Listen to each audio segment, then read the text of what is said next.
لقد كان لكم في رسول الله أسوة حسنة.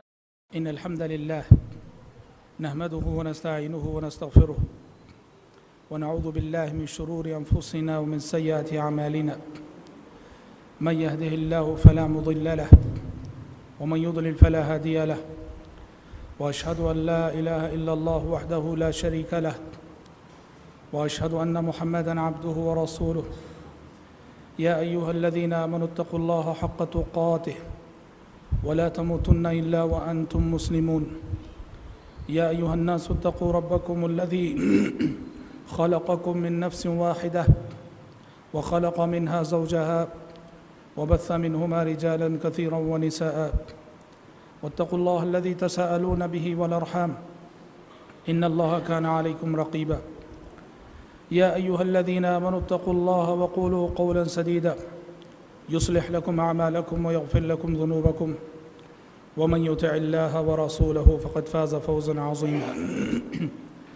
أما بعد، فإن خير الحديث كتاب الله، وخير الهدي هدي محمد صلى الله عليه وسلم، وشر الأمور محدثاتها، وكل محدثة بدعة، وكل بدعة ضلالة، وكل ضلالة في النار.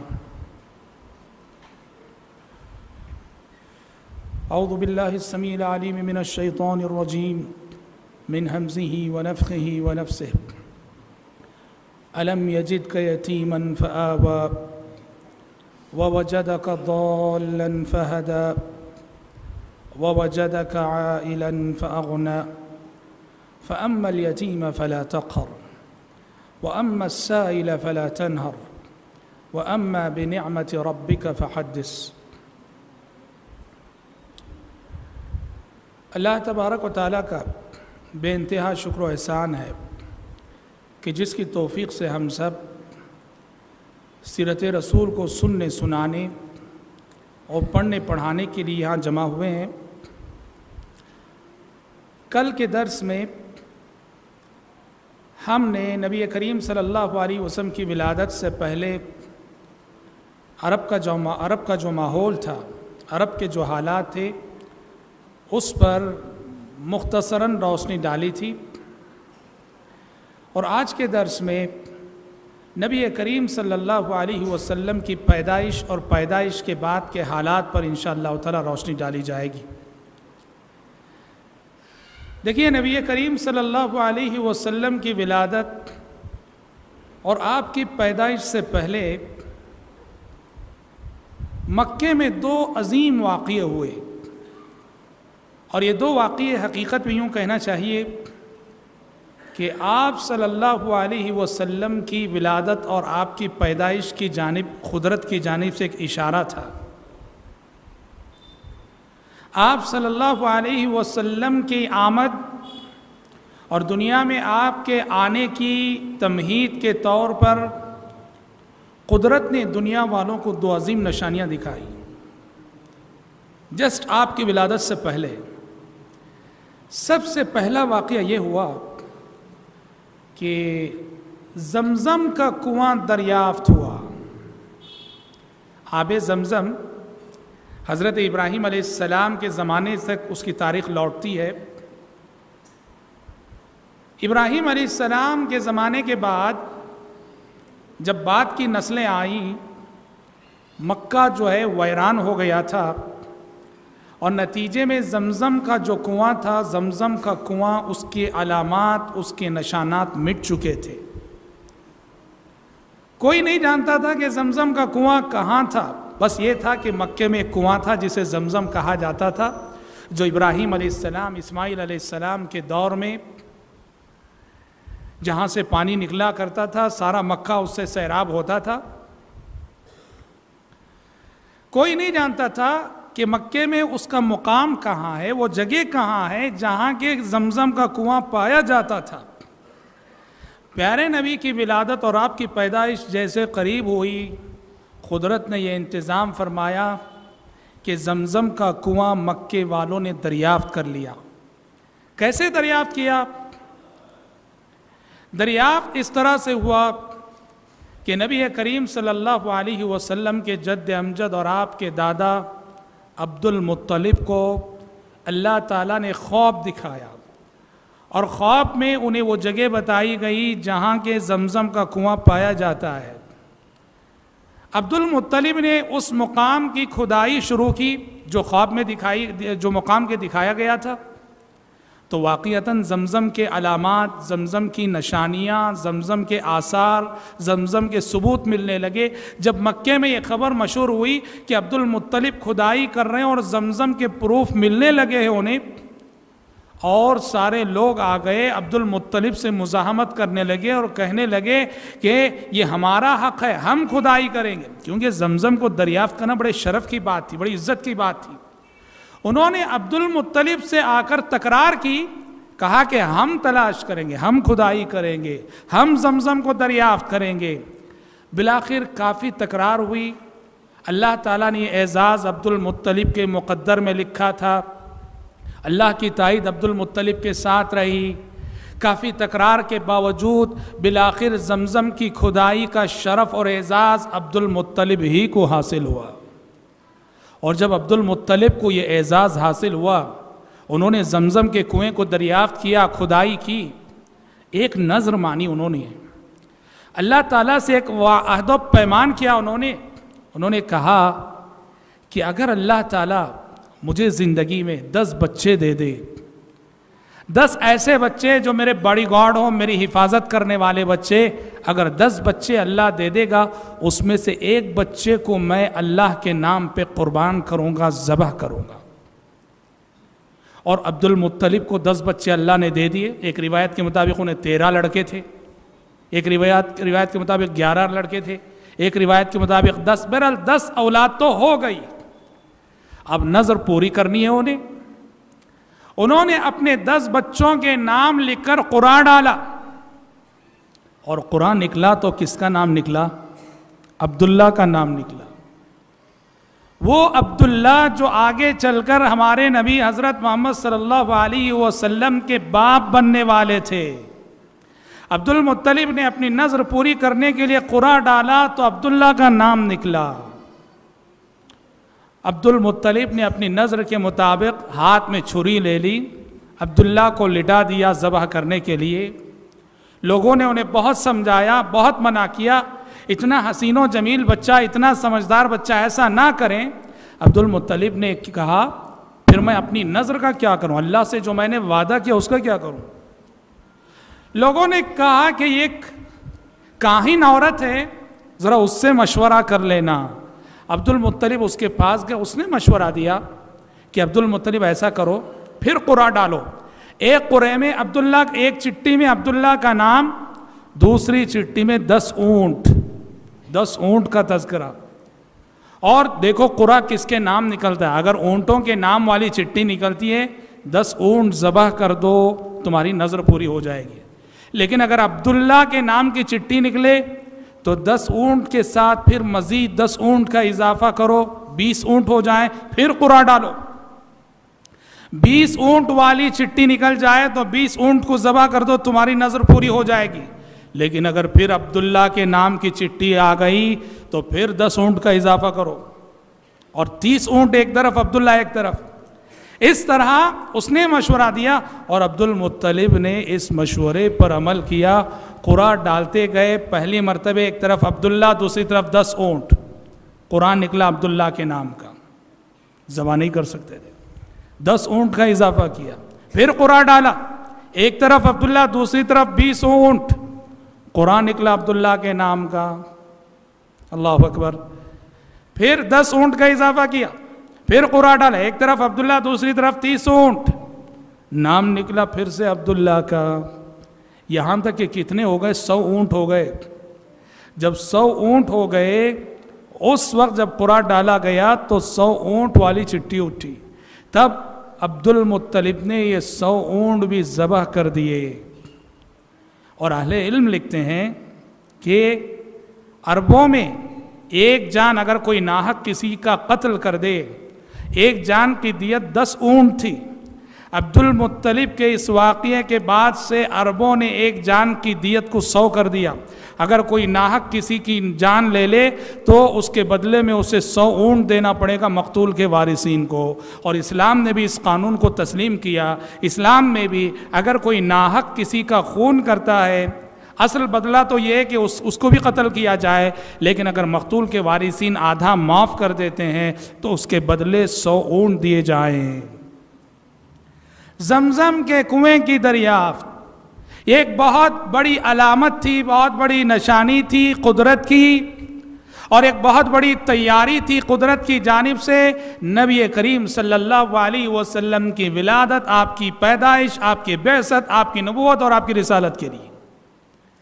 دوسرا واقعہ جس کو ہم یہ کہہ سکتے ہیں کہ وہ آپ صلی اللہ علیہ وسلم کی پیدائش کی تمہید، اور وہ دوسرا واقعہ تھا جو مشہور واقعہ جسے اصحاب فیل کا واقعہ کہا جاتا ہے.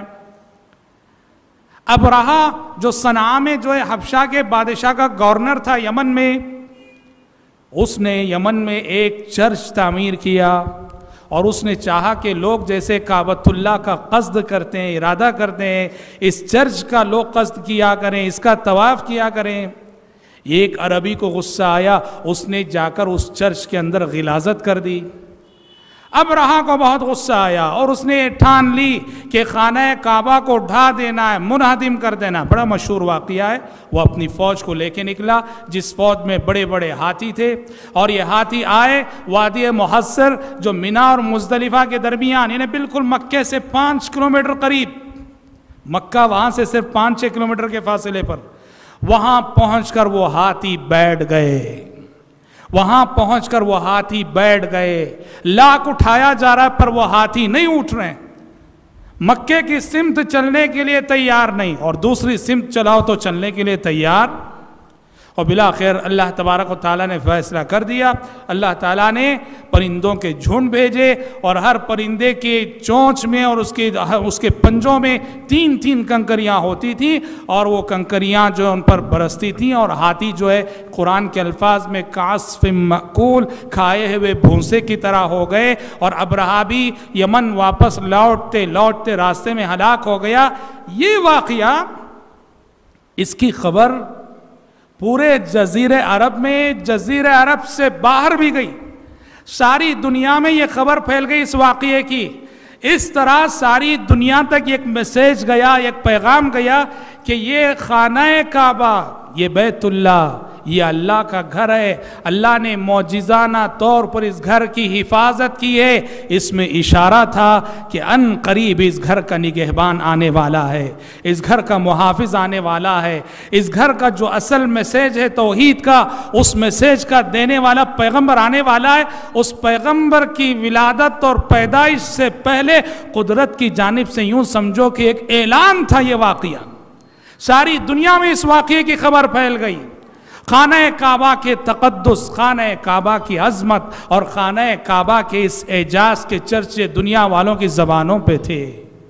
اسی لیے اصحاب فیل کا واقعہ کہا جاتا ہے. اور آپ سب کو معلوم ہے بالکل اسی سال آپ صلی اللہ علیہ وسلم کی پیدائش اور آپ صلی اللہ علیہ وسلم کی ولادت ہوئی تھی. عام الفیل، جس سال یہ ہاتھی والوں کا واقعہ پیش آیا تھا، اسی سال آپ صلی اللہ علیہ وسلم کی ولادت ہوئی تھی. اور حضرات، نبی کریم صلی اللہ علیہ وسلم، آپ صلی اللہ علیہ وسلم، آپ کی ولادت ہوئی آمینہ کی گود میں، آمینہ کے بطن سے آپ صلی اللہ علیہ وسلم کی ولادت ہوئی.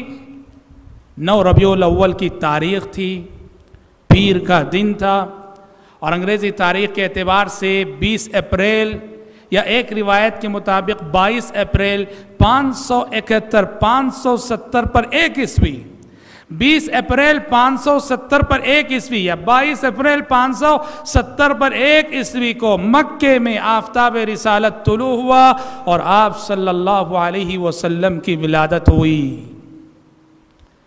اور آپ کی ولادت کے حوالے سے 3 باتیں بہت ہی زیادہ قابل ذکر ہیں.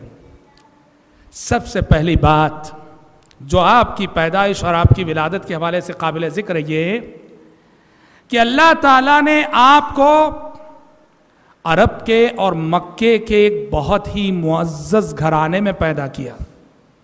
دوسرے الفاظ میں اگر کہیں تو آپ بہت ہی اعلیٰ حسب و نسب والے تھے. کیوں؟ دیکھو ایک چیز ہم آپ کو بتا دیں، عربوں کے نزدیک حسب و نسب کی بڑی اہمیت تھی.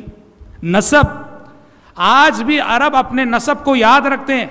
ہر عربی کے گھر میں آپ دیکھیں گے اس کا پورا شجرہ رہے گا. میرا باپ کون، اس کے کتنے بھائی، ہمارے دادا کون، اس کے کتنے بھائی، ہمارے پردادا کون، ان کے کتنے بھائی، اور کون کہاں جا کر بسے. عرب ہمیشہ سے تاریخ میں اور آج بھی اپنے خاندان کی، اپنے نسب کی حفاظت کرنے والی قوم.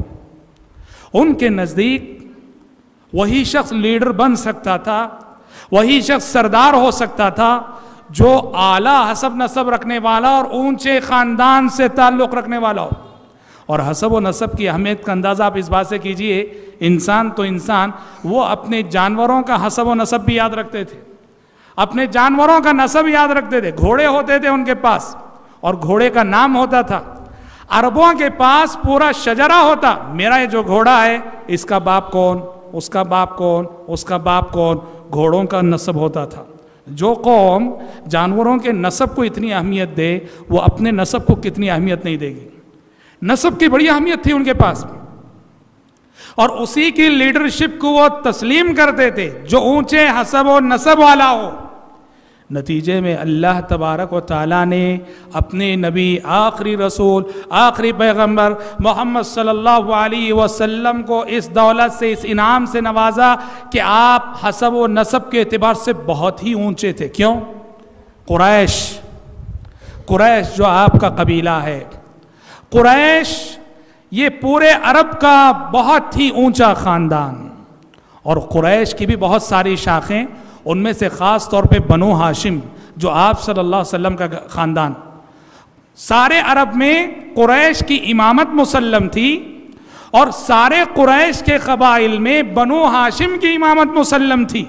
اور اللہ تعالیٰ نے پیارے نبی کو انہی قریش کے اندر اور انہی قریش کی شاخ بنو ہاشم کے اندر پیدا کیا.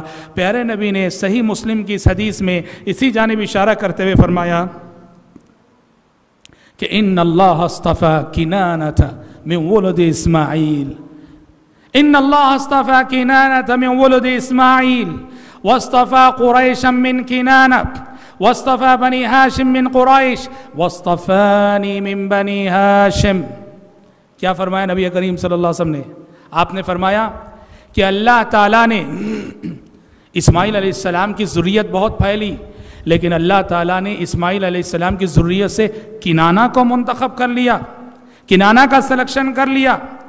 کنانہ کے بہت سارے بچے تھے، اللہ نے اس میں سے قریش کو سلیکٹ کر لیا، قریش کو چن لیا. قریش کے بہت سارے بچے تھے، اللہ تعالیٰ نے اس میں سے بنو ہاشم کو چن لیا. بنو ہاشم کے بھی سینکڑوں افراد تھے، اس میں سے اللہ نے مجھے چن لیا، مجھے چن لیا. پتہ چلا کہ آپ نسب کے اعتبار سے بہت ہی پاکیزہ نسب. آپ کے نسب میں کہیں بھی، آپ صلی اللہ علیہ وسلم کے نسب میں نعوذ باللہ ثم نعوذ باللہ کہیں کوئی ناجائز نطفہ نہیں تھا. پاکیزہ سلسلہ، پاکیزہ ذریت، پاکیزہ نسل. اسی لئے پیارے نبی نے کہا کہ اللہ تبارک و تعالیٰ نے باقاعدہ پورے عرب میں قریش کا سلیکشن کیا، قریش میں سے بنو ہاشم کا سلیکشن کیا، اور بنو ہاشم میں سے اللہ تعالیٰ نے میرا سلیکشن کیا. پتہ چلا کہ اللہ تبارک و تعالیٰ اپنے نبی، اپنے رسولوں اور اپنے پیغمبروں کو ظاہری اور باطنی خوبیوں سے نوازتا ہے. یہ بات یاد رہے، اس دنیا میں جتنے بھی پیغمبر آئے، جتنے بھی رسول آئے، ظاہر کے اعتبار سے بھی اور باطن کے اعتبار سے بھی انبیاء بہت ہی حسین و جمیل ہوا کرتے تھے، بڑی خوبیوں کے مالک ہوا کرتے تھے. صرف حسب کے اعتبار سے نہیں، نسب کے اعتبار سے نہیں، ظاہری جسامت کے اعتبار سے انبیاء بے عیب ہوا کرتے تھے. انبیاء کے اندر کوئی عیب نہیں ہوا کرتا تھا، اور انبیاء ظاہر کے اعتبار سے، شکل و صورت کے اعتبار سے بھی بڑے حسین و جمیل ہوا کرتے تھے. یہ یوسف علیہ السلام ہیں جنہیں خود پیارے نبی نے کہا معراج کی رات میں نے یوسف علیہ السلام کو دیکھا کأنہ اوتی شطر الحسن، مجھے ایسے لگا کہ دنیا کا آدھا حسن و جمال انہیں دے دیا گیا ہے۔ اور خود پیارے نبی، ہمارے نبی حضرت محمد صلی اللہ علیہ وسلم کتنے حسین و جمیل تھے، کتنے حسین و جمیل تھے۔ صحابی رسول فرماتے ہیں کہ ایک مرتبہ جب 14ویں رات کا چاند اپنی روشنی بکھیر رہا تھا، رونق بکھیر رہا تھا، اور سارے آسمان پہ اس کے حسن و جمال کا نظارہ جو ہے دیکھنے کو مل رہا تھا، اور ادھر آفتاب رسالت یعنی زمین پر نبی کریم صلی اللہ علیہ وسلم سرخ جوڑا پہنے ہوئے تھے۔ صحابی کہتے ہیں ایک چاند آسمان پہ تھا، ایک چاند زمین پہ تھا، زمین پہ آفتاب رسالت نبی کی شکل میں، اور آسمان پر 14ویں رات کا چاند، اس کا حسن و جمال بھی میں دیکھ رہا تھا، اس کا حسن و جمال بھی میں دیکھ رہا تھا۔ میں کبھی چاند کو دیکھتا، کبھی نبی کے چہرے کو دیکھتا، یہ فیصلہ کرنے کے لیے کہ کون زیادہ حسین و جمیل ہے۔ صحابی کہتے ہیں کافی دیر دونوں کے چہرے کو غور کرنے کے بعد مجھے مجبور ہو کے یہ فیصلہ کرنا پڑا کہ آفتاب رسالت 14ویں رات کے چاند سے زیادہ حسین و جمیل ہے۔ صلوات اللہ وسلام علیہ۔ پیغمبر، ہر رسول کو اللہ تبارک و تعالی ظاہری اور باطنی خوبیوں سے نواز کر دنیا میں بھیجتا ہے۔ طاقت کتنی تھی جانتے ہیں آپ؟ جی، پیارے نبی کو قوت کتنی تھی، طاقت کتنی تھی؟ حضرت انس بن مالک رضی اللہ عنہ فرماتے ہیں کُنَّا نَتَحَدَّثُ أَنَّهُ أُعْطِيَ قُوَّةَ 30 رَجُلًا۔ حضرت انس فرماتے ہیں ہم صحابہ آپس میں بات کر لیتے تھے کہ اللہ تعالیٰ نے ہمارے نبی حضرت محمد صلی اللہ علیہ وسلم کو 30 آدمیوں کی قوت دے رکھی ہے، 30 آدمیوں کی قوت۔ عرب کا ایک بہت مشہور پہلوان تھا، رکانہ پہلوان۔ اس کی تاریخ تھی کہ اس نے کشتی میں کسی نے اس کو پچھاڑا نہ تھا، کشتی میں اس نے ہمیشہ فتح پائی تھی، کسی نے رکانہ پہلوان کو کشتی میں ہرایا ہو کوئی ثبوت نہ تھا۔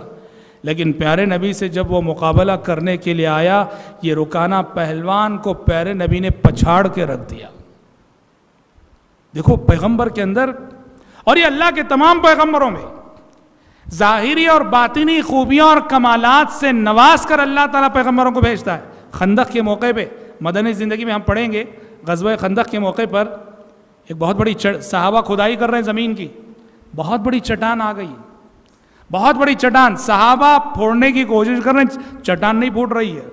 پیارے نبی کے پاس عرض کیا اللہ کے نبی وہ چٹان آ گئی، ہم سے پھوڑی نہیں جا رہی ہے۔ پیارے نبی کدال لے کر آگے بڑھے اور آپ صلی اللہ علیہ وسلم نے ایک ضرب لگائی، آپ کے ضرب سے چٹان کے ٹکڑے ٹکڑے ہو گئے۔ 3 ضربیں آپ نے لگائیں، 3 مار آپ نے ماری، اور ہر ضرب پر چٹان کے ٹکڑے ہوتے تھے۔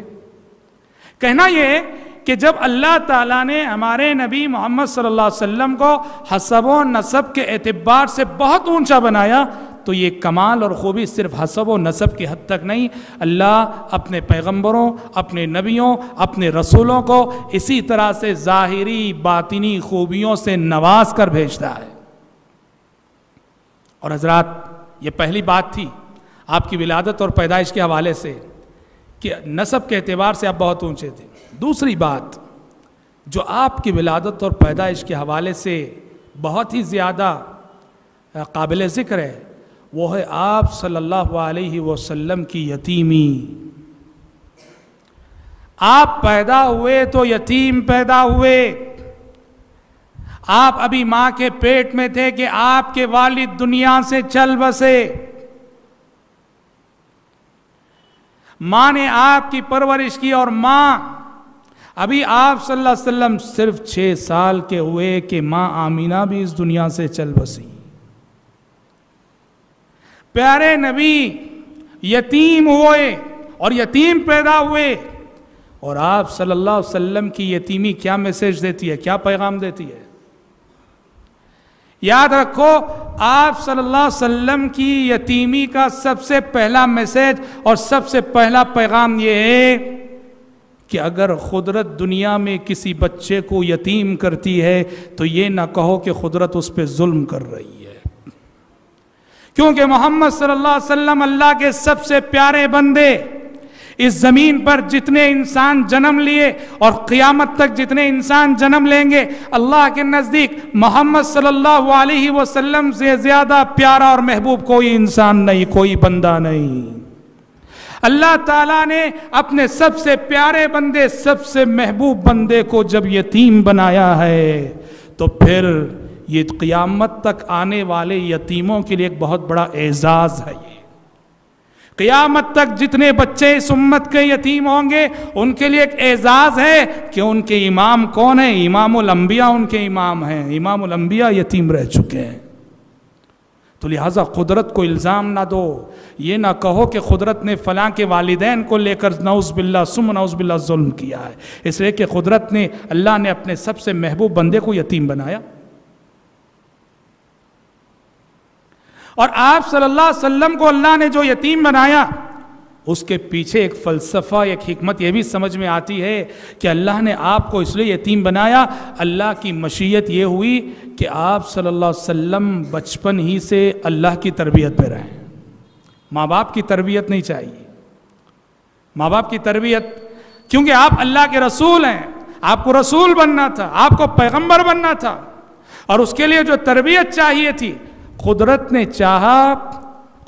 چاہا کہ یہ میرا بندہ بچپن ہی سے خالص میری تربیت میں رہے۔ اور حضرات، نبی کریم صلی اللہ علیہ وسلم کی یتیمی کا ایک اور میسیج اور ایک پیغام، وہ کیا ہے؟ آپ صلی اللہ علیہ وسلم کی یتیمی یہ میسیج اور پیغام بھی دیتی ہے کہ دنیا میں جو بچے یتیم ہوتے ہیں آگے چل کر وہ بہت بڑے بنتے ہیں۔ یہ بات یاد رکھیے، دنیا میں جو بچے یتیم ہوتے ہیں، بچپن میں جو یتیم ہوتے ہیں، ان میں سے بہت سارے آگے چل کے بہت بڑے بننے والے ہوتے ہیں۔ کیوں جانتے ہیں؟ دیکھیے، ایک یتیم کی پرورش اور ایک وہ بچہ جس کے ماں باپ ہوتے ہیں، دونوں کی پرورش میں زمین آسمان کا فرق رہتا ہے۔ جس بچے کے ماں باپ ہیں وہ بچہ بڑے ناز و نیام میں پلتا ہے، بڑے نخروں میں پلتا ہے، وہ خود کھاتا نہیں، ماں باپ کھلاتے ہیں، وہ خود نہاتا نہیں، ماں باپ نہلاتے ہیں، وہ خود پہنتا نہیں، ماں باپ پہناتے ہیں۔ جس بچے کے سر پہ ماں باپ کا سایہ ہے وہ ہر کام کے لیے ماں باپ کی طرف دیکھتا ہے، اس کی نظریں ماں باپ کی طرف اٹھتی ہیں۔ اس کے مقابلے میں جو یتیم ہوتا ہے، بچپن ہی سے ایک طرح کا احساس محرومی، میرا باپ نہیں ہے، میری ماں نہیں ہے، نتیجے میں جو یتیم ہوتا ہے وہ اپنا کام بچپن سے آپ کرنے کی کوشش کرتا ہے، وہ خود کھانے کی کوشش کرتا ہے، وہ خود نہانے کی کوشش کرتا ہے، وہ خود پہننے کی کوشش کرتا ہے۔ نتیجے میں یتیم کے اندر ایک ایسی خود اعتمادی پیدا ہوتی ہے کہ جو خود اعتمادی آپ کو اس بچے کے اندر نظر نہیں آئے گی جس بچے کے سر پر ماں باپ کا سایہ موجود ہے۔ یہ بہت بڑا پلس پوائنٹ ہے جو یتیموں کی زندگی میں نظر آتا ہے۔ آپ ایک 10 سال کا بچہ، ایک جو یتیم رہا، ایک جو ماں باپ کے زیر سایہ پلا، دونوں کی معمولات زندگی میں، دونوں کے اعتماد اور دونوں کے کانفیڈنس کو لے کر دیکھو، یتیم کے اندر جو اعتماد اور جو کانفیڈنس رہے گا وہ اس بچے کے اندر نہیں رہے گا جس کے سر پہ ماں باپ کا سایہ ہوتا ہے۔ پتہ چلا قدرت کے فیصلے بڑے حکیمانہ ہوتے ہیں۔ کوئی قدرت کو الزام نہ دے کہ اللہ تعالیٰ نے اس بچے کے ماں باپ کو لے لیا، اس معصوم کے ماں باپ کو اٹھا لیا، کوئی قدرت کو الزام نہ دے۔ قدرت کے، اور جیسے میں نے کہا، ہسٹری پڑھیے، آپ تاریخ پڑھیے، تاریخ بتاتی ہے کہ دنیا کی جو عظیم ہستیاں گزری ہیں، بڑے بڑے اہل علم، ان میں سے بڑی تعداد یتیموں کی رہی ہے، یتیموں کی رہی ہے۔ ان کے باپ بچپن میں چلے گئے، ان کی ماؤں نے ان کی تربیت کی، پرورش کی، اور سبحان اللہ علم و عمل کے اعلیٰ معیار تک انہیں پہنچایا۔ تو آپ صلی اللہ علیہ وسلم کی یتیمی یہ سب پیغامات اپنے اندر رکھتی ہے۔ یہ دوسری بات تھی جو آپ صلی اللہ علیہ وسلم کی پیدائش اور ولادت کے حوالے سے قابل ذکر تھی۔ تیسری بات کہ عربوں کا معمول تھا کہ عرب اپنے ننھے معصوم بچوں کو بچپن میں رضاعت کے لیے دیہاتی عورتوں کے حوالے کرتے تھے۔ رضاعت یعنی دودھ پلانے کے لیے دیہاتی عورتیں جو دیہات سے آتی تھیں، اور عرب یہ اس لیے کرتے تھے کہ بچہ جب دیہاتی عورت کا دودھ پیے گا اس کے اندر دیہات کی ساری خوبیاں آئیں گی، وہ صحت مند ہوگا، وہ تندرست ہوگا، وہ شجاع ہوگا، وہ بہادر ہوگا، وہ جواں مرد ہوگا۔ آپ جانتے ہیں کہ شہری زندگی کے مقابلے میں دیہات کی بڑی خوبیاں اور بڑے کمالات ہوتے ہیں۔ عرب کے لوگوں کا معمول تھا اپنے بچوں کو بچپن میں مائیں جو شہروں میں رہا کرتی تھیں اپنا دودھ پلانے کے ساتھ دیہاتی عورتوں کے حوالے کرتی تھیں، اور یہ سعادت آفتاب رسالت کو دودھ پلانے کی یہ سعادت حلیمہ سعدیہ کو حاصل ہوئی جو بنو سعد کی ایک داعیہ تھی۔ حلیمہ سعدیہ آپ صلی اللہ علیہ وسلم کو لے گئیں، انہیں نہیں معلوم کہ ان کی گود میں جو بچہ پل رہا تھا یہ کتنی عظیم شخصیت تھی، یہ کتنی عظیم ہستی تھی، یہی وہ بچہ ہے جو آگے چل کر اللہ کا آخری نبی اور اللہ کا آخری رسول بننے والا ہے۔ تاہم حلیمہ سعدیہ انہوں نے کچھ نشانیاں تو ضرور دیکھی۔ جب سے انہوں نے پیارے نبی کو گود لیا، خود حلیمہ سعدیہ کا بیان ہے، جب میں اپنے شوہر اور اپنے دیہات کی عورتوں کے ساتھ ہم بچوں کو ڈھونڈنے کے لیے نکلے تھے کہ کہیں کوئی بچہ مل جائے، سب سے کمزور میری اونٹنی اور میری اونٹنی میں سب سے کمزور میری گدھی پر آئے تھے سوار ہو کر، سب سے کمزور میری گدھی، میری سواری، اور وہ کہتی ہیں میری گود میں خود میرا بچہ پل رہا تھا اور اس کے لیے خود ناکافی تھی غذا جو مجھ سے اسے مل رہی تھی اس بچے کو، لیکن جیسے ہی پیارے نبی کو انہوں نے گود لیا وہ فرماتی ہیں حیرت انگیز تبدیلیاں میں دن بدن دیکھنے لگی۔ ایک تو واپسی میں ہماری گدھی اتنی تیز رفتاری سے چلنے لگی کہ قافلے کے سارے لوگ حیرانی سے دیکھنے لگے، اور دوسرے غذا جو میرے بدن سے نکل رہی تھی پہلے صرف میرے بچے کے لیے ناکافی ہو رہی تھی، اب میرا بچہ بھی پیٹ بھر کے پی رہا تھا اور یہ بچہ بھی پیٹ بھر کے پی رہا تھا جس بچے کو میں نے گود لیا ہے۔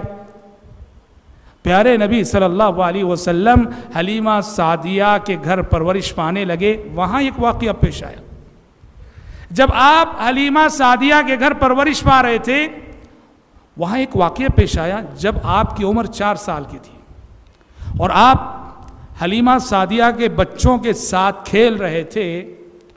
واقعہ یہ ہوا کہ آسمان سے فرشتے تشریف لائے، جبریل امین تشریف لائے۔ آپ صلی اللہ علیہ وسلم 4 سال کی عمر کے تھے اور حلیمہ سعدیہ کے بچوں کے ساتھ کھیل رہے تھے۔ جبریل امین نے پکڑ کر آپ کو لٹایا، آپ صلی اللہ علیہ وسلم کا سینہ چیرا، انسانی تاریخ کا پہلا آپریشن۔ ہاں، انسان آج سینہ چیر رہا ہے، آج سے 1400 سال پہلے کوئی سوچ بھی نہیں سکتا تھا کہ انسان کا سینہ چیرا جا سکتا ہے۔ آج ایک ہسپتال میں روزانہ کتنے سینے چیرے جا رہے ہیں۔ 1400 سال پہلے جبریل امین آئے، آپ صلی اللہ علیہ وسلم کو 4 سال کے آپ کو لٹایا، آپ کا سینہ چیرا گیا اور آپ کے دل کو نکالا گیا، سونے کا تشت اور زمزم کا پانی جو لایا گیا تھا اس سے آپ کے دل کو دھویا گیا۔ حلیمہ سعدیہ کے بچے دیکھ رہے تھے، بہت پریشان ہوئے، فوراً گئے اور اپنی ماں سے کہا کہ ماں ہمارا جو ہاشمی بھائی ہے اس کے ساتھ عجیب و غریب واقعہ پیش آیا، کوئی آئے اس کو لٹائے اس کو چیر دیے۔ حلیمہ سعدیہ پریشان ہو کر آئیں، اس وقت تک فرشتے اپنا کام کر کے جا چکے تھے اور پیارے نبی 4 سال کا بچہ، پیارے نبی صلوات اللہ وسلم علیہ، آپ حیران پریشان کھڑے ہوئے تھے۔ حلیمہ سعدیہ نے کہا بیٹا کیا ہوا تمہارے ساتھ؟ پیارے نبی نے کہا کچھ نہیں معلوم، کوئی آئے انہوں نے مجھے لٹایا، میرے ساتھ کچھ کیے اور چلے گئے۔ حضرات جانتے ہیں اس کو کہا جاتا ہے واقعہ شق صدر، واقعہ شق صدر، آپ صلی اللہ علیہ وسلم کے سینے کو چیرنے کا واقعہ۔ اور یہ واقعہ نبی کریم صلی اللہ علیہ وسلم کے ساتھ زندگی میں راجح قول کے مطابق 2 مرتبہ پیش آیا۔ 2 مرتبہ ایسا ہوا کہ آسمان سے فرشتے آئے، ملائکہ آئے، آپ کے سینے کو چیرا گیا، آپ صلی اللہ علیہ وسلم کے دل کو زمزم کے پانی سے اور جنت سے لائے ہوئے تش میں دھویا گیا۔ ایک تو اس وقت جب آپ 4 سال کے تھے، اور ایک جو انشاءاللہ ہم پڑھیں گے اسراء و معراج کی رات، جب اسراء و معراج کا سفر پیش آیا، آسمان پر لے جانے سے قبل فرشتوں نے اس وقت بھی آپ کے ساتھ یہ آپریشن کیا تھا۔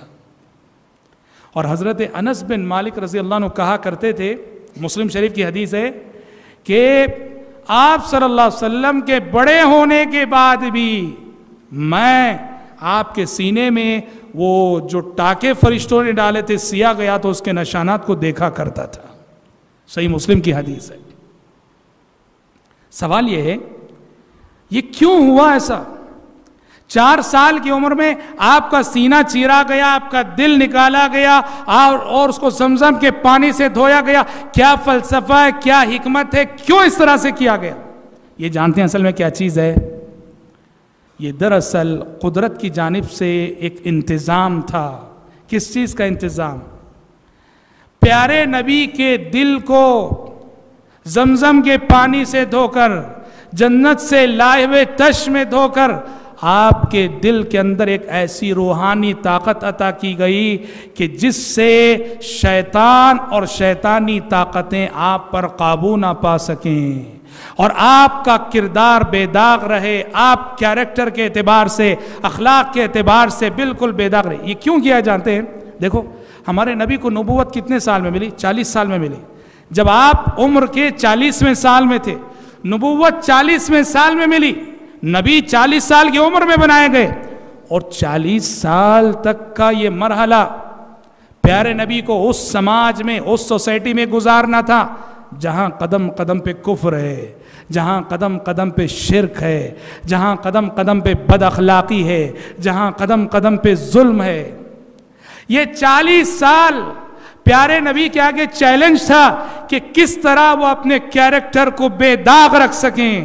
قدرت نے، اللہ تبارک و تعالیٰ نے یہ 4 سال کی عمر میں آپ کے دل کو دھو کر آپ کو وہ روحانی طاقت عطا کی، جس طاقت کے بل پر اس 40 سال کے مرحلے میں پیارے نبی نے ہمیشہ شیطانی طاقتوں کا مقابلہ کیا، اور کبھی ایسا نہیں ہوا کہ شیطان آپ پہ غالب آیا ہو، کبھی ایسا نہیں ہوا۔ 40 سال کی پوری ہسٹری پڑھ لو، کسی برائی میں پیارے نبی نے ان کا ساتھ دیا ہو؟ کوئی ثبوت نہیں ملے گا۔ مکے والوں کا ساتھ کبھی بھول کر کفر ہوا ہو آپ سے نعوذ باللہ، کبھی بھول کر شرک ہوا ہو آپ سے نعوذ باللہ، کبھی بھول کر آپ سے کوئی غلط کام ہونا، کبھی نہیں ہوا۔ قدرت کی جانب سے جو انتظام ہو گیا تھا معجزہ شق صدر کے ذریعے سے۔ اسی لیے اسی مفہوم کو پیارے نبی نے ایک حدیث میں فرمایا تھا کہ ما منکم من احد الا وقد وکل به قرینہ من الجن وقرینہ من الملائکہ۔ پیارے نبی نے کہا کہ دیکھو، تم میں سے ہر شخص کے ساتھ ایک فرشتہ لگا ہوا ہے اور ایک جن لگا ہوا ہے۔ ہر شخص کے ساتھ ایک فرشتہ لگائے، ایک شیطان لگائے، جن لگائے۔